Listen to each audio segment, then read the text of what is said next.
Hello दोस्तों, स्वागत है आपका आपके अपने यूट्यूब चैनल स्टडी विथ एजे में। इसमें आज की वीडियो में मैं आपके लिए लेकर के आया हूँ आपकी वार्षिक परीक्षा 2024-25 कक्षा छठवीं गणित विषय का ये पेपर है दोस्तों। इसमें किस प्रकार के प्रश्न आपसे पूछे गए, क्या क्या इनके उत्तर आपको लिखने हैं, प्रश्नों को हल कैसे करना है, वो सारी चीज़ें आज की इस वीडियो में हम देखते हैं। और दोस्तों, वीडियो में अंत तक बने रहना ताकि आपको सारे प्रश्नों का उत्तर अच्छे से मिल सके और इन्हें पढ़ करके आप काफ़ी अच्छे नंबर ला सकें। और दोस्तों, चैनल सब्सक्राइब कर लेना। आपके आने वाले जो पेपर हैं, सभी पेपर के महत्वपूर्ण प्रश्नों की वीडियो चैनल पर डली है, जिन्हें पढ़ करके आप परीक्षा में काफ़ी अच्छे नंबर ला सकते हैं उन वीडियोज़ को देख करके। तो उन्हें देखने के लिए चैनल को सब्सक्राइब ज़रूर कर लेना और आपके 7वीं 8वीं में भी ये चैनल काम आएगा। तो आइए देखते हैं। सबसे पहले आज के पेपर में आपके लिए बहुविकल्पी प्रश्न दिए हैं, प्रश्न नंबर 1 से 5 तक। इसमें सबसे पहला प्रश्न है आपका, कितने सेंटीमीटर 1 किलोमीटर बनता है। यानी यहाँ मीटर किलोमीटर पूछता तो हम 1000 बोल देते, लेकिन सेंटीमीटर पूछा है, मतलब हमको ये क्या है 100 1 सेंटी यानी 1 मीटर में 100 सेंटीमीटर है ना, और 1000 मीटर बराबर 1 किलोमीटर। तो 1000 गुणा हमको 100 करना है, तो उत्तर में क्या आ जाएगा हमारा सी नंबर, इसमें सही उत्तर होगा 1,00,000 सेंटीमीटर होगा। तो इस प्रकार से आप सी नंबर में आप इसे लिखेंगे, सही उत्तर आपका सी नंबर है। इसके बाद देखते हैं प्रश्न दूसरा, किसी संख्या का पूर्ण विभाजक उसका क्या होता है। तो यहाँ इसमें आएगा दोस्तों गुणनखंड होता है। क्या होता है ये? गुणनखंड होगा प्रश्न दूसरा का। इसके बाद हम तीसरा प्रश्न देखते हैं।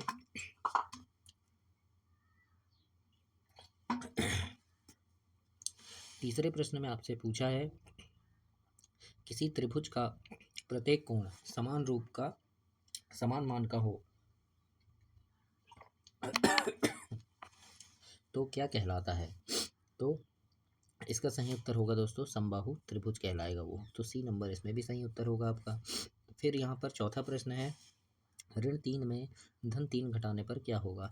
तो देखो, एक ऋण है और एक धन है, दोनों मिलके क्या बनते हैं, धन ऋण से ऋण बन जाता है, मतलब 3 में 3 घटाना है, तो क्या आएगा, इसका उत्तर 0 होगा। बी नंबर इसमें सही उत्तर होगा आपका। पांचवा प्रश्न है, समीकरण 3n ऋण 21 सॉरी 3n बराबर 21 में n का मान क्या होगा। तो n का मान होगा दोस्तों 7, क्योंकि 3n है, यानी 3 में हम इसका गुणा करें तो 21 आएगा, तो 7 का करेंगे, है ना, तो n बराबर क्या हो जाएगा 7। तो आपका ये डी नंबर सही है। तो इस प्रकार से ये 5 प्रश्न आपके कंप्लीट हुए। आगे देखते हैं। अब रिक्त स्थान की पूर्ति करो। प्रश्न नंबर 6 से 10 तक। छठवें में पूछा है, केवल एक सम संख्या जो अभाज्य संख्या है वह क्या है। तो वह है दोस्तों 2, है ना, ये सम भी है और अभाज्य भी है। फिर है, एक वर्ग खालिस्तान है। तो एक वर्ग क्या है, चतुर्भुज। तो यहाँ आएगा आपका चतुर्भुज, है ना। अभी इसके लिखित उत्तर भी मैं दिखाऊंगा आपको। तो चतुर्भुज लिखेंगे यहाँ। ऋण 3 में 3 कम वाली संख्या क्या होगी। तो ऋण 3 में 3 कम, मतलब ऋण 2 में 3 हम घटाएंगे तो क्या होगा इसमें, ऋण 3 में से 3 कम वाली संख्या क्या होगी, तो यहाँ होगी 1। क्या आएगा यहाँ पे, 1 आएगा। अगला है चित्रलेख। ये चित्र जो दिया है, यानी एक डिब्बे का मतलब 5 है, तो ये 4 डिब्बे का मतलब पूछा है, तो 4 डिब्बे का मतलब 20 हो जाएगा, तो यहाँ आएगा 20।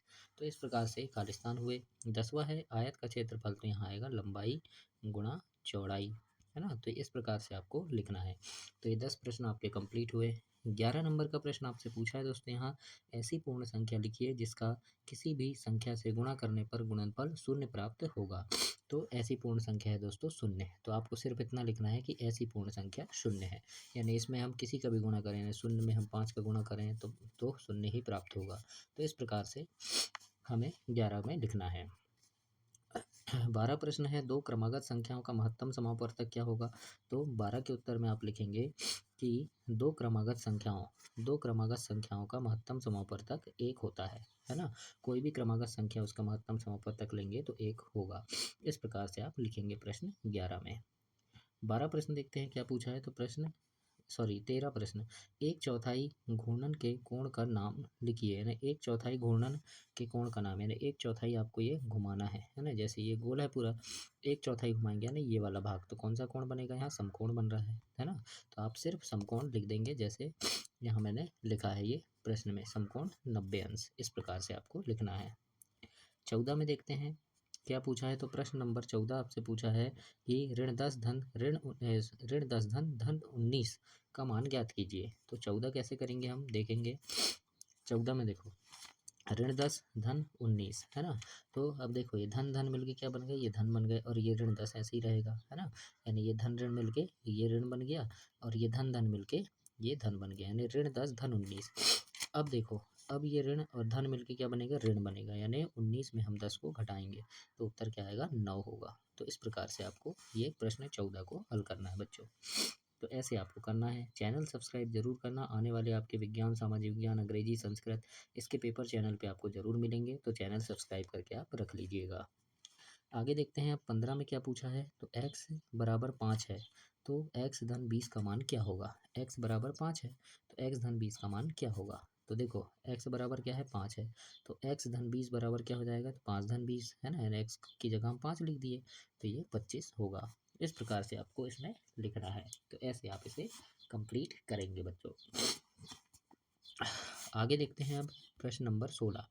16 प्रश्न में आपसे क्या पूछा है। तो प्रश्न 16 है कि प्रभावी भाजक किसे कहते हैं, लिखिए। तो इसको सिर्फ आपको परिभाषा लिखना है, प्रभावी भाजक किसे कहते हैं। तो इसमें आप लिखेंगे प्रभावी भाजक वह भाजक होता है जो किसी संख्या को पूरी तरह से विभाजित करता है और एक वह स्वयं उस संख्या के अलावा कोई अन्य भाजक नहीं होता है ना। तो इस प्रकार से प्रश्न 16 का उत्तर आपको लिखना है।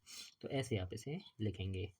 17 में देखते हैं प्रश्न नंबर 17 आपसे क्या पूछा है। तो किसी संख्या की पूर्ववर्ती संख्या कैसे निकालते हैं, उदाहरण दीजिए। तो पूर्ववर्ती देखो कैसे निकालते हैं। तो लिखेंगे इसमें कि किसी संख्या की पूर्ववर्ती संख्या निकालने के लिए उस संख्या में एक घटा देते हैं। जैसे 15 उदाहरण में लिख देना कि 15 का पूर्ववर्ती निकालना है तो 15 में हम एक घटा देंगे, तो इसका 15 का पूर्ववर्ती 14 हो गया। और 17 का पूर्ववर्ती निकालना है तो 17 में हम एक घटा देंगे, तो 17 में एक घटाएंगे तो 16 आ गया। तो 17 का पूर्ववर्ती 16। तो इस प्रकार से उदाहरण देकर आपको प्रश्न 17 को हल करना है। तो ऐसे आप इसमें कंप्लीट करेंगे।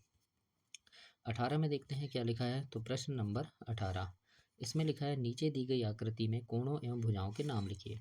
तो आप यहीं से देख लो, कोण ए लिख देना, यानी कोण के नाम कोण ए, और कोण डी, कोण सी है ना। भुजा के नाम पूछे तो भुजा के नाम ए डी, ए सी और डी सी है ना। कैसे लिखना है वो दिखा देता हूँ मैं आपको। तो इस प्रकार से आप लिख देंगे, कोण के नाम ए डी और सी, भुजाएं ए सी ए डी और डी सी है ना। इस प्रकार से आपको लिखना है प्रश्न 18 में। 19 देखते हैं क्या पूछा है। तो प्रश्न नंबर 19 में पूछा है कि घड़ी की घंटे वाली सुई कहाँ रुकेगी यदि वह 7 से प्रारंभ करे और 2 ऋजुकोण घूम जाए है ना। तो देखते हैं आओ, 7 से प्रारंभ करने पर 2 ऋजुकोण घूमेगी। तो इसमें लिखना दोस्तों कि 7 से शुरू होकर 2 ऋजुकोण घूमने के बाद 12 पर रुकेगी है ना। क्योंकि 2 ऋजुकोण 180 डिग्री का कोण बनाते हैं है ना। 2 ऋजुकोण मतलब ये एक ऋजुकोण हो गया, ये 2 ऋजुकोण 180 पे, तो 7 से चलने के बाद कहाँ रुकेगी, 12 पे रुकेगी। तो इस प्रकार से प्रश्न 19 में आपको लिखना है। 20 देखते हैं, 20 प्रश्न क्या पूछा है। तो प्रश्न नंबर 20 है आपका कि गुरमीत ने 37 रुपये 65 पैसे में गणित की, 31 रुपये 75 पैसे में हिंदी और 40 रुपये 70 पैसे में अंग्रेजी पुस्तक खरीदी, तो कुल कितना रुपए उसने खर्च किया। तो आइए देखते हैं क्या लिखना है। तो गुरमीत ने गणित की पुस्तक खरीदी 37.65 रुपये है ना, हिंदी की पुस्तक खरीदी 31.75 रुपये और अंग्रेजी की खरीदी 40.70 रुपये। तो पूरे को जब हम जोड़ेंगे तो आएगा दोस्तों 110 रुपये। आप जोड़कर देख लीजिएगा, इसको लिखेंगे गुरमीत द्वारा 110 रुपये 10 पैसे खर्च किए गए। इस प्रकार से आपको प्रश्न 20 के हल में लिखना है और ऐसे आपको हल करना है। अब 21 में देखो क्या लिखा है। 21 में ये प्रत्येक कक्षा की लड़कियों की संख्या दी गई है ना। और ये एक चिन्ह मतलब 4 लड़कियां हैं, यानी ये 4 हो गई है ना, फिर ये 4 यानी 8, फिर ये 4, ये 4 इस प्रकार से, और ये 4 है ना। तो अब यहाँ प्रश्न है कि किस कक्षा में लड़कियों की संख्या न्यूनतम है यानी कम है। तो देखो कक्षा 8वीं में है, ये 4 और ये 4, 8 है बस है ना। तो सबसे कम 8वीं में लिखेंगे। दूसरा है क्या कक्षा ये 6वीं और 5वीं की लड़कियों की संख्या से कम है, यानी 6वीं में लड़कियों की संख्या 5वीं से कम है। तो देखो 6वीं में देखते हैं हम, 6वीं में ये है ना, यानी 4, ये 8, 4 12 और 4 16। 5वीं में देखें कितनी है, तो 4 4 8 और 4 12 है ना, तो कम नहीं है ना।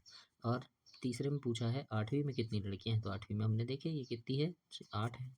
तो इसका उत्तर आपको लिखना है। कैसे हल करेंगे तो देखते हैं 21 नंबर में।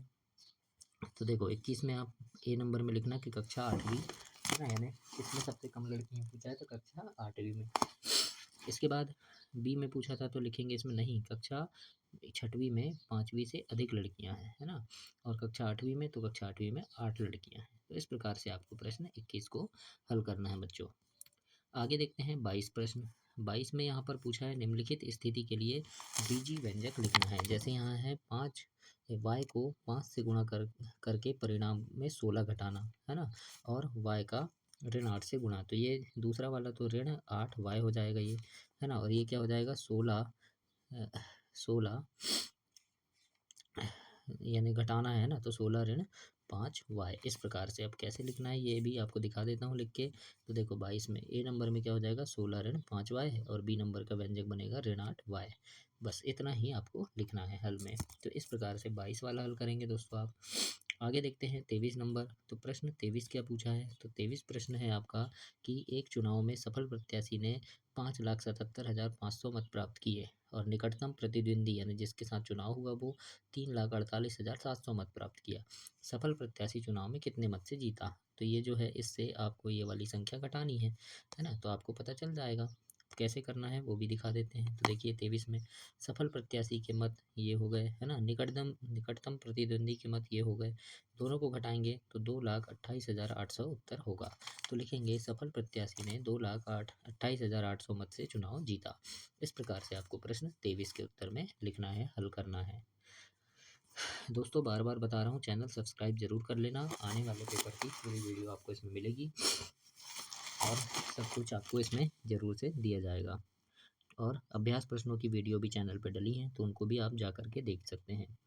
24 प्रश्न है, जयदेव ने स्कूल के मैदान का 11/5 मिनट में चक्कर लगाता है। राहुल इसी कार्य को करने में 7/4 मिनट समय लेता है। इसमें कौन कम समय लेता है और कितना कम। तो देखते हैं 24 को कैसे हल करना है। तो देखिए 24 नंबर में हल करेंगे। जयदेव समय लेता है, कितना लेता है 11/5 मिनट। राहुल समय लेता है 7/4 मिनट। तो दोनों के हर देखो, यहाँ 4 है यहाँ 5 है, हर अलग अलग है इसलिए ये नहीं घटेगा। तो पहले हर समान करेंगे।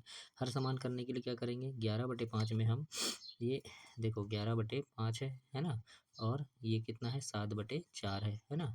तो 11/5 में हम 4 का गुणा करेंगे और 7/4 में हम 5 का गुणा करेंगे। तो 11/5 में ऊपर नीचे 4 का गुणा करेंगे तो 11 चौके 44 हो गया और 5 चौके ये 20 हो गया, तो ये 44/20 हो गया। अब 7/4 में हम 5 का गुणा कर देंगे दोनों तरफ, ऊपर भी 7 5 35 हो गया और ये 5 चौके 20। तो देखो हर समान हो गया ना। अब इसमें 44/20 आ गया, इसमें 35/20। अब देखो हर समान हो गया, तो 44/20 जयदेव का हो गया, 35/20 राहुल का हो गया। अब देखते हैं तो राहुल कम समय लिया कैसे। तो देखो ये 35/20 ले रहा है और ये 44 यानी 44 ज़्यादा है ना, तो ज़्यादा समय ले रहा है कौन जयदेव। कम किसने लिया तो राहुल ने। अब कितना कम लिया तो 44/20 में 35/20 घटा देंगे। अब 20 में 20 गए तो 20 ही आएगा, वो ऊपर से ऊपर घटेगा। जो 44 में 35 घटाए तो 9 आया, तो 9/20 मिनट कम समय लिया। इस प्रकार से आपको इसको हल करना है बच्चों, ऐसे आप इसमें लिखेंगे। आगे देखते हैं प्रश्न नंबर 25। तो 25 प्रश्न आपसे क्या पूछा है, तो इसमें एक आयताकार गन्ने का क्षेत्रफल 40 वर्ग गत्ते का क्षेत्रफल 40 वर्ग सेंटीमीटर है, लंबाई दिया है 10 सेंटीमीटर, चौड़ाई ज्ञात करना है ना। और यहाँ पर देखो 26 में 1 दर्जन पेन का मूल्य है 180 रुपये और 8 बॉल पेन का मूल्य है 56 रुपये। तो पेन के मूल्य का बॉल पेन के मूल्य से अनुपात ज्ञात करना है। दोनों प्रश्न के हल देखते हैं कैसे करेंगे।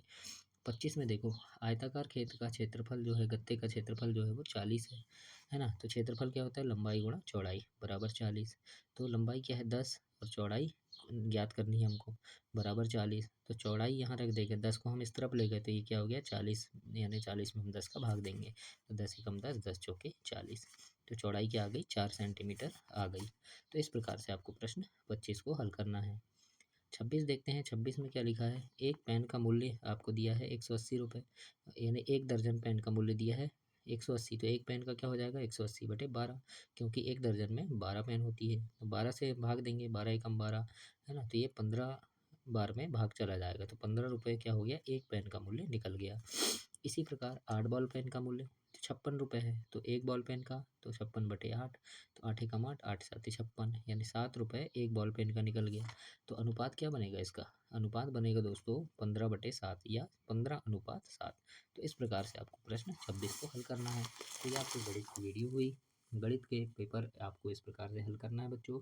और आपकी अंग्रेजी, संस्कृत, विज्ञान, सामाजिक विज्ञान इस पेपर के लिए तैयार रहें। चैनल पे काफ़ी सारे महत्वपूर्ण प्रश्नों की वीडियो डली है, उन्हें देखें, पढ़ें और समझें कि किस प्रकार से प्रश्न आपको हल करने हैं, कैसे करने हैं। और चैनल सब्सक्राइब जरूर करना, अपने दोस्तों तक भी इसे शेयर करना। धन्यवाद बच्चों।